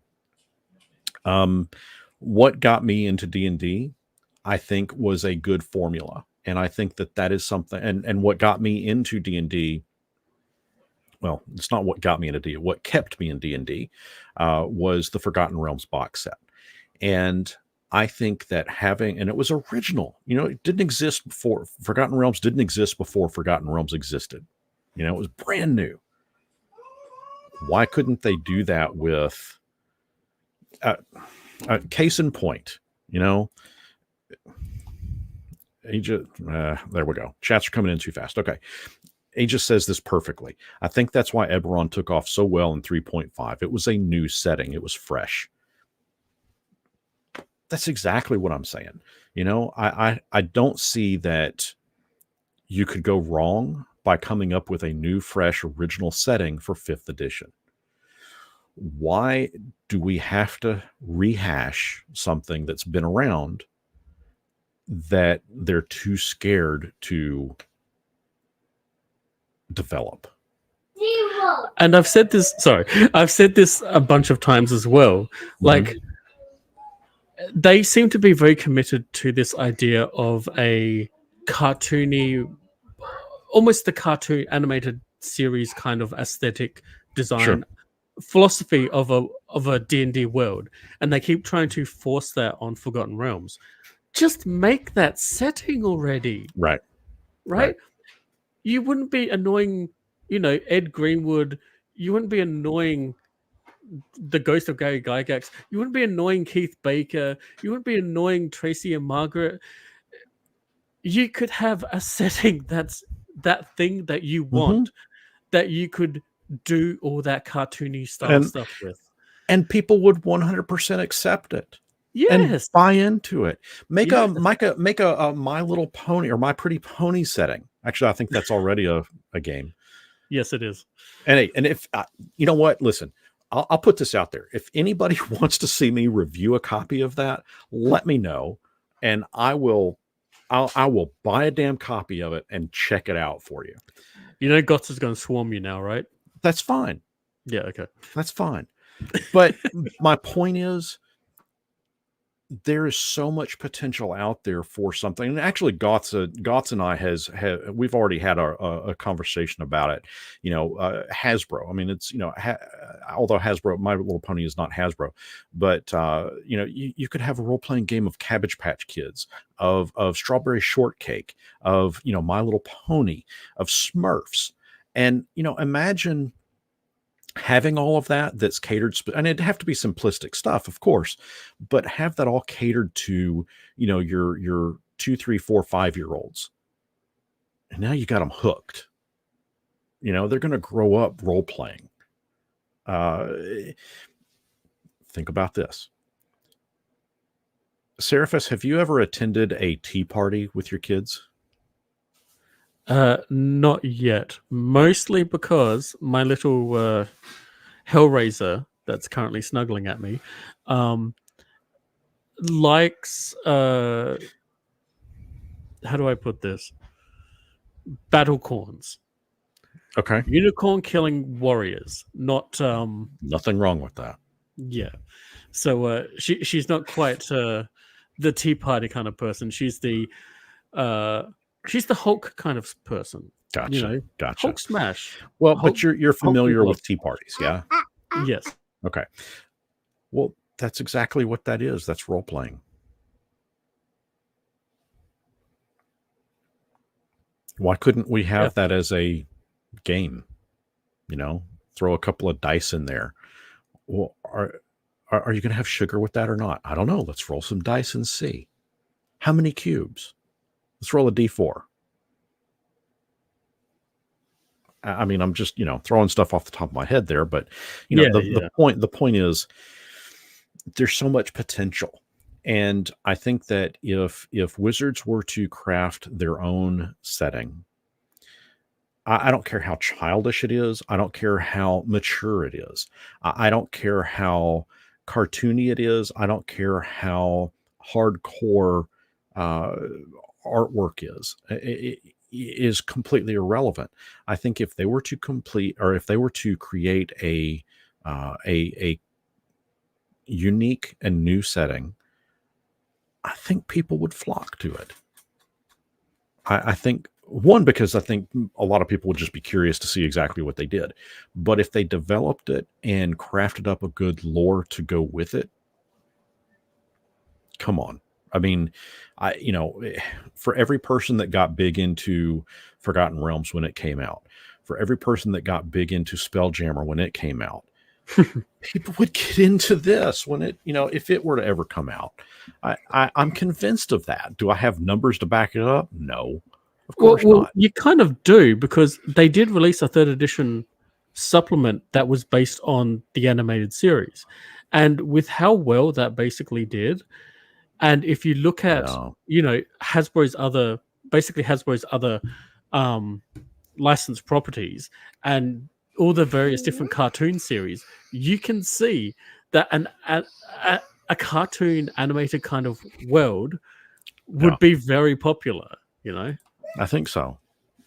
I mean, anyway, at that point, I mean, I'm kind of repeating myself a little bit. I think that there's so much potential out there, and it just blows my mind that it hasn't been tapped into. I see now. I will say this let me share this screen real quick so that you guys can see. So this is D&D Beyond, right? So you've got I've always been an advocate for uh, modules.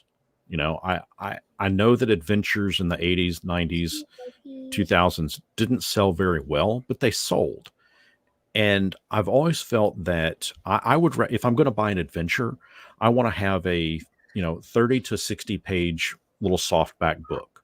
I don't Mm. want to buy a book that is 5 pages of information that's kind of okay, and then 200 pages of adventure.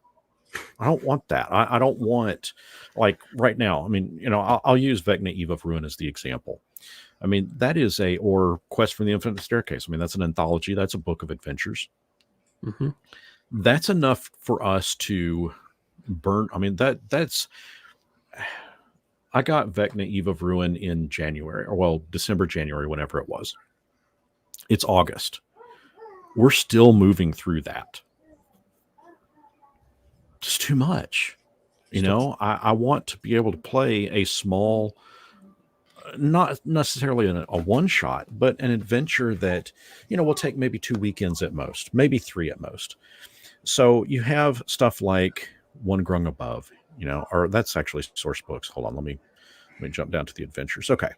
So I don't understand why they don't push more smaller chunks of adventures out. Like all of these, every single one of these. Prisoner 13 was a great example of one. That is, and Giants of the Starforge, that was another really good example. Small, short adventure that you could complete in a weekend. Not exactly a one shot. You could stretch it into 2 if the players choose to explore all areas of that adventure. And I think that by pushing that stuff to D&D Beyond, that I think that they would have, I think they'd have some good sales. I mean, at that point, you're paying somebody to develop the adventure. Sure. You could even make, if they partnered up with the right printer, they could even make these things print on demand. The smaller adventures print on demand. If I had to have a hard copy, make it a print on demand. Make it, I don't know what kind of price point for 60 pages, soft cover, $20. I think people would buy it.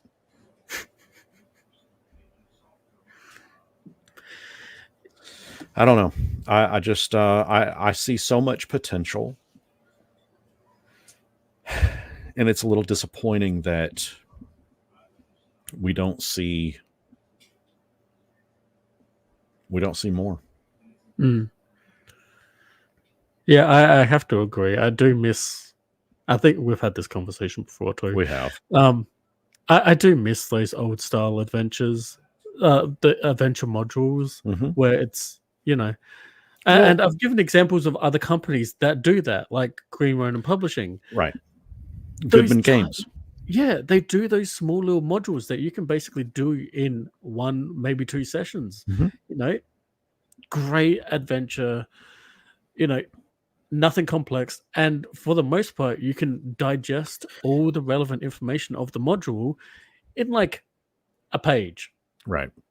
There's not like a novel written into it that you've got to then interpret. Well, so you had Nest of the Eldritch Eye. That was a nice little adventure. Lost Cavern. I can't even. I can pronounce Sajkanth, but I can't pronounce caverns. That's awesome. Lost Caverns of Sajkanth. Actually, I believe it's now pronounced Socanth. I think the J might be silent. I don't know. Anyway, but you've got that, and I pointed out the Giants of the Starforge. Oh, I've been talking too long tonight. And then Prisoner 13. I mean, so you've got 4 adventures right there that, were small and easily digestible. Why they aren't doing that more, I don't know. I think that would be a cool thing to see in this new 5th edition version. I think that would be a mild success, especially if that's all you were doing. Now, I will say this. I'm kind of jumping a little bit here. My mission statement for the my mission statement for the channel has been to be the eyes that we once had when we could walk into a store to see if it was any good. Um, you'll never see me do a flip through of adventures. So, even when I did my quest from the Infinite Staircase overview, um, I didn't talk about the adventures, the modules at all, because I don't like to spoil that. I know that, my channel is primarily for the Dungeon Master, but I know a lot of players watch the content, and I will never have, I will try my best to never spoil the adventures, just because that's not fun for anybody. I wouldn't want my players. I mean, and there's nothing stopping the players from picking up, any of the older modules from that are found in Quest for the Infinite Staircase, reading them and checking them out and kind of knowing what's going to happen. But I'm not a fan of spoiling that information. I want the adventures to be a surprise for them. Though I will say, when I did Vecna Eve of Ruin, I did a lot of fixing in that, and that you couldn't help but spoil it because, I basically rewrote the whole adventure. Is it really a spoiler though when, like, it ends how it basically began, with a nothing? Right. Like, was Vecna a thing at the beginning? Sort of, but not really. Was Vecna a thing at the end? Sort of, but not really. Yeah. Ultimately, yeah, pretty much. So yeah, I agree with you there. Was it really a spoiler? I don't know. And let's be fair, if people were watching your channel and they want to hear about what spoilers are in those things, we have very active discussions on your Discord plug. Yeah. Where we talk about what's in the modules and stuff, and we put them in the right section. So if you don't want to know the spoilers, don't look in the spoilers section, basically. Right. Yeah, and we're not talking like, we're not posting the whole adventure in there. We're just talking about it. It's that water cooler moment. Yeah, the water cooler moment. I mean, and that's one of the neat things that I like. And I said this earlier this morning too, about, having live streams like this. I really miss the days of sitting at the local game store and having, awesome discussions with like-minded people. And, this is one of the reasons why I'm so active about, paying attention to the folks that are in the chats, because, I want to have that interaction with everybody. And I really I just kind of enjoy BSing about games, to be honest with you. I find it fun. It's a creative outlet for me. Well, Seraphis, I think we've said it all. We're going on 2 hours. I meant for this to be only about an hour. I guess I've kind of gotten off topic of touch. We've gone on several tangents. But did we truly answer, is it worth it or not? Well, I did my best to answer it. I admit on the back end as well as on the front end that the answer to that is subjective. It is ultimately not up to me to decide if it's worth it to you or not. I can only tell you my pros, my cons, the yes column, the no column. And for me personally, at the end of the day, as a player, my yeses were more than the nos as to, is this worth it? Yes. Flip side to that, as a content creator, go ahead, Seraphis. You're about to say. Oh, I was just going to say that I feel like you're probably on at the very least, a 60% yes, 40% no, probably maybe a little bit more. Whereas I'm more of a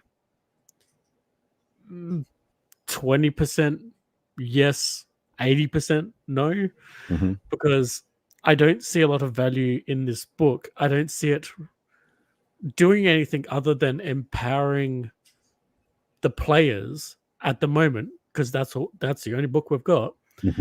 And to me, it feels like it's an appeal more to the video gamer crowd. I can see especially that. that Baldur's Gate crowd. Yes. Which there's nothing wrong with that, but as the main book, not a supplement to draw people in, it there's a bit of a problem with that, in my opinion. Sure. I could recommend games of an exact same design Hmm. that would be better for that. Hmm. But yeah, uh, it seems like people are after that brand, not necessarily after the game mechanic. And I think I think that is a very valid viewpoint on it. And that's also one of the reasons why I really value having you on, especially tonight with this, with this discussion, is because I I wanted a good balance of, like you said, a 20%, is it worth it? Yes. 80%, is it worth it? No. And, I curse my high school days. I went through debate class or debate club in high school, and I can't approach any argument without seeing both sides of it. I just it's in my DNA at this point. And so, that's why I kind of flop back and forth between, is this on the no column, is this worth it, versus the yes column, is it worth it? And even to that, as a player, it's worth it. As a content creator, it's not, because I have to deal with the company behind the product. It's a dilemma. Hmm. But if I were to sit down and actually play the game, then you know what? Yeah, I'd get it. And I think it would be a fun product to play. But it would also be a matter of convenience because, as I pointed out earlier, it's a system that I know backwards and forwards. And even though this is new rules, or the rules are the same, mechanics are similar enough. That's the trick. They're similar enough that I can figure it out with very little effort. Unlike if I were to jump into Shadowrun, for example. I've played it 92, 94, 96, something like that. Once or twice as a First, player. maybe second edition. Yeah, I mean, it couldn't even tell you which edition I played. I would never attempt to run it because I don't know it. I just don't. I know it in the sense that I know the name of it and I'm familiar with it, and I could point the book out on a shelf if it was spined. I could tell you, oh yeah, that's Shadowrun. Okay. But I'm not competent enough to play it because I just don't know it well enough. I would default back to D&D because I know it. I'm familiar with it. So, and that is also a big leading thing where I feel like at this point, WotC know that, people will default back to what they know. And that might be why, even with content creators, you see them, oh, big uproar, WotC bad, never going back to them a month later. we're back. WotC this, WotC Right. that. Yeah, Right. like this is why I Right. compare it to a toxic relationship. Right. And it's like, yeah, you could try to diversify out. And, as I've said, there are other games out there with the exact same system that offer a different experience, but the same mechanics. Yeah. Everything that you're useful, but in a different way, and you're not giving your money to WotC. Well, and that's Tales of the Valiant. I mean, that's a prime example of that. The Monty Cook games. That's another example of it. The 5e Lord of the Rings. Right. The One Ring. Yeah. Right. Yeah, there's other ways you could be playing the 5e mechanics that isn't giving money to WotC. Right. But whether people actually go out to pursue that is another thing.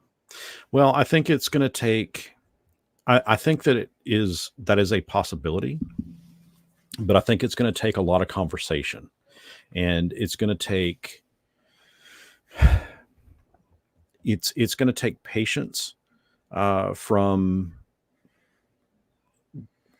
people like me talking about it, people like you talking about it, and presenting it in a unique and fun way that others are like, what's this game you're talking about? That's cool.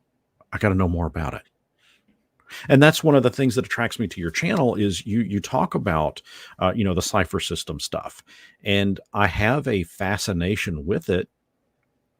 I have the books, but I've yet to, and I have sat down with them and read through them, not page by page. And I think that's kind of what it takes. But I have a really weird style, and I'm wondering if I'm unique in this. I don't think that I am, but my style in reading, books like this, I don't flip page, like from page 1 to page 2 to page 3 to page 4 all the way through.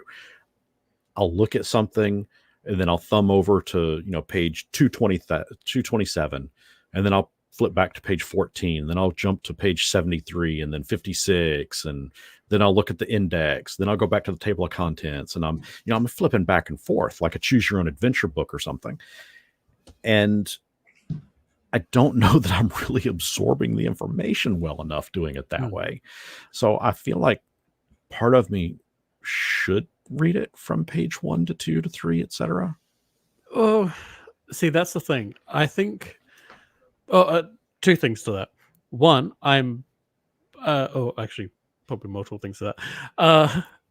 I'm kind of like that. I will look at the table of contents, find the thing that interests me first, flick to that page, and start looking through it. And then if something catches my eye, I'll go back to the table of contents, find out where that would be, flip to that, and start looking at that. So yeah, I too am very chaotic in how I start looking at things. Because I look for the things that's going to interest me. Yeah. Well, I'm glad to know that I'm not alone in that then. That's. But the other thing is that I'm hoping at some point that once the demon spawns can calm down and I can have some time when I can maybe have 2 hours when they're not going to be psychotic. Yeah. I really do want to put together a cipher game or a Numenera game, whatever, on your Discord so that you can get that feel of, okay, you've read it, but you don't necessarily have that understanding of what it's first-hand experience. Yeah. I can give you that experience. I'm just lacking the time. Yeah, I get it, and the concentration to do it. Yeah. And I really want to get back into GMing as well, and it's so long. And that's one of the things that I like about the channel and your channel and the content that you're putting out there is you're doing the research for me. I don't have to open the book and flip to the stuff that's interesting and then connect where, this little snippet's on this page and this snippet's on this page. And then this over here talks about these 2 points. You're doing that for me. And so I can kind of sit back and just enjoy it. So, for what it's worth. Well, anyway, so guys, that's that's my 2 hour and 6 minute and 59 second, 2 hour, 7 minute once. Okay. Yeah. Long answer as to, is this worth it or not? Ultimately, you have to decide for yourself. Are you a GameMasters or are you a space pirate? That's the question. That's the question to ask. Or are you a little bit of both? Game pirate or a space master? Or are you just procrastinating? I think that's what it boils down to. I think that's me. I'm procrastinating ending this live stream. Yeah. I'm having too much fun. It happens. It does. So Seraphis, we'll end it out this way. Do you have anything that you would like to and see? And then I get a comment like this that just keeps me going. Master of game piracy. Wait, that sounds wrong. That does sound a touch wrong, but I could take that in multiple ways. I mean, giggity, but still. I need to go back and rewatch. I mean, this is why that comment was dangerous, because now I'm immediately thinking of the movie Ice Pirates. I really want to watch that. I wonder if that's streaming anywhere. I wonder if I could find that anywhere. I mean, I know where you could find it, but I mean, Let's not demonetize your channel, shall we? Yeah, let's not talk about piracy of pirate movie. What? Anyways, so Seraphis, is there anything that you'd like to plug? I know that you and I are going to be doing a live stream talk show in the morning on your channel. Yes, in about 23 hours. In about 23 hours. 23 hours or 12 hours? Oh, so that would be 11 hours. Yeah. Sorry. And you're That's so why you're I had to singing. turn the camera off. You're singing now. Yes. Yeah, no, that would be about 11 hours from now. Awesome. All right. Well, guys, I want to thank everyone in the chat for joining. It's, I have always enjoyed doing these live streams, and I can't thank Seraphis enough for stepping in and helping out here too. As always, I value the opinion there, and I don't know, guys, until next our paths cross, develop your singing voice. And thank Grim's